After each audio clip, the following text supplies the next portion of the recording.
PAPF-AC 2023 में जिन candidates का result हुआ, तो उनको ये था कि फोर्स एलोकेशन के क्वेश्चंस क्यूरी थे, प्लस रिजर्व लिस्ट कब आएगा, ज्वाइनिंग एक्सेट्रा। तो इसमें मैं वो डिस्कस करूंगा। तो जो फोर्स एलोकेशन का लिस्ट है वो मे बी मंडे या ट्यूसडे को आ जाएगा। बीएसएफ वालों को मेल आ गया है कि उनका फोर्स एलोकेशन हो चुका है आज ही।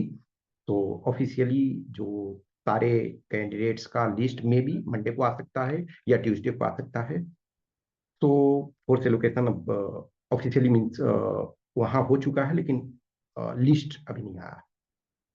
और जो फोर्स एलोकेशन है तो वो होने के जस्ट बाद एक तरह से मान के चलो 15 दिन 20 दिन या मे बी 1 मंथ भी लग सकता है, उसमें रिजर्व लिस्ट आपका आ जाएगा। अब ज्वाइनिंग की बात है। देखो, ज्वाइनिंग में है हर फोर्सेस में अलग अलग टाइम पे ज्वाइन कराया गया है। लेट फॉर एग्जांपल, सबसे पहले जैसे हम 2022 बैच का देखें, 2022 का, तो 22 का बैच यदि हम देखते हैं तो उनका अक्टूबर एंड में पिछली बार ज्वाइनिंग हुआ था। तो यदि अक्टूबर एंड में उनकी ज्वाइनिंग हुई है तो ऑब्वियसली बात है कि इस बार जो नेक्स्ट बैच है यानी 2023 वाला जो बैच है, तो मे भी उनका जो है वो हो सकता है नवंबर एंड में हो या दिसंबर में हो सकता है। वैसे जैसे सीआरपीएफ का देखो, तो सीआरपीएफ का मिड दिसंबर में बैच ज्वाइन हुआ था, 21 22 ये वाले। तो फिर आपका जो 23 वाला बैच है मे बी आपका जनवरी में हो। वैसे जैसे सीआईएसएफ का देखो, सीआईएसएफ का लेट में हुआ था, मार्च में हुआ था, तो उनका लेट वैसे ही। तो हर फोर्स का अलग अलग, लेकिन मोस्ट प्रोबेबली बीएसएफ का सबसे पहले आ जाएगा। तो नवंबर एंड में भी आ सकता है, तो आप अपने तैयार रहो। एक चीज ध्यान रखना कि जो भी कैंडिडेट्स को जो भी फोर्स मिलता है अभी, रिमेनिंग टाइम अब जो एक तरह से खास करके जैसे बीएसएफ वाले का, तो ना आप अपने रनिंग वगैरह फिजिकल एक्टिविटी वगैरह स्टार्ट कर दो। फिजिकल वगैरह आप अपने को फिट रखो, इंजरी अवॉइड करो, क्योंकि ये एक बहुत बड़ा चैलेंजिंग मोमेंट होता है। यदि आप एनी हाउ ट्रेनिंग के ड्यूरेशन में इंजरी वगैरह, या जस्ट आप ज्वाइन करते हो उसके बाद इंजरी, या ट्रेनिंग जाने के पहले इंजरी, तो ये एक बहुत बड़ा चैलेंजिंग इशू होता है। एक चीज ध्यान रखना कि जब आपके साथ चीजें अच्छी चलती है ना, तो आपको आराम से ट्रेनिंग कर लेते हो, आप आराम से निकाल लेते हो। बट वंस इंजरी हो जाता है तो आप एक तरह से ना बैच में अकेले पड़ जाते हो, तो ये नहीं होना चाहिए, ये ध्यान रखना।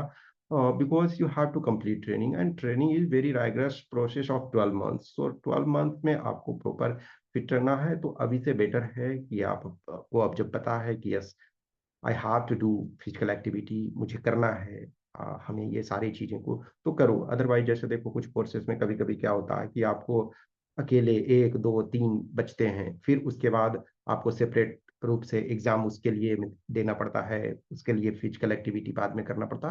तो वो ना हो तो अच्छा है। खास करके अब जैसे सारे एक्टिविटी नहीं करो, लेकिन रनिंग करो, रनिंग प्रॉपर। रनिंग यदि आप कर लेते हो, ब्रीदिंग आप कंट्रोल में है, अब रनिंग जो है आप अपना जाने से पहले ये कर लो कि 5 किलोमीटर हम आराम से कर सकते हैं, इतना आपके पास होना चाहिए।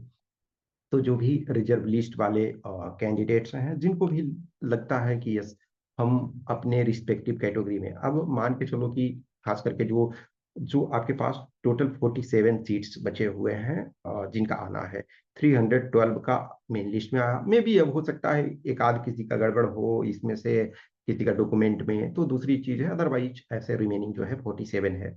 तो 47 में मेजोरिटी जो आएगा वो जनरल का, ओबीसी और ईडब्ल्यूएस का मिलेगा। एससी में शायद 1 सीट है, तो वैसे ही उस ढंग से।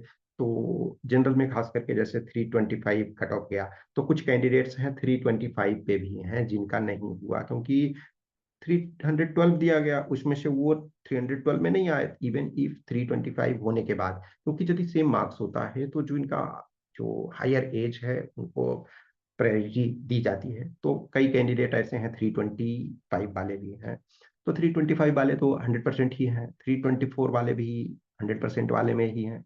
अब जिनका 323 है और 322 है, तो इनके अभी एग्जैक्ट कह नहीं सकते हैं कि कितने नंबर ऑफ कैंडिडेट्स हैं जिनका 323 है और 322 है।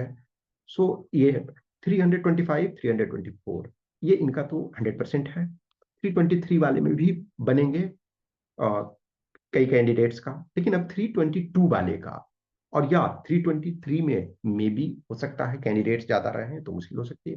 वैसे ही ओबीसी में 321 है, तो जिनका भी 320 या 319 है तो इनके चांसेस बहुत अच्छे हैं। ठीक है। बाकी जैसे एससी वाले में तो शायद एक ही सीट बचा हुआ है, तो उसमें बहुत कंपटीशन आपका है, बहुत चैलेंज है एक तरह से। तो लकी होंगे इन द सेंस कि उनका होगा एक तरह से। ठीक है। तो मान कर चलो कि जो भी है 1 महीने के अंदर रिजर्व लिस्ट में भी आ जाएगा। और बाकी जो 24 वाले में जिन लोगों ने एग्जाम दिया हुआ है तो उनका भी रिजल्ट होप सो 1 वीक के आसपास में आ जाने चाहिए। तो आप अपना प्रिपरेशन वगैरह जो आगे का है, फिजिकल वगैरह, वो भी आप अपना करते रहो।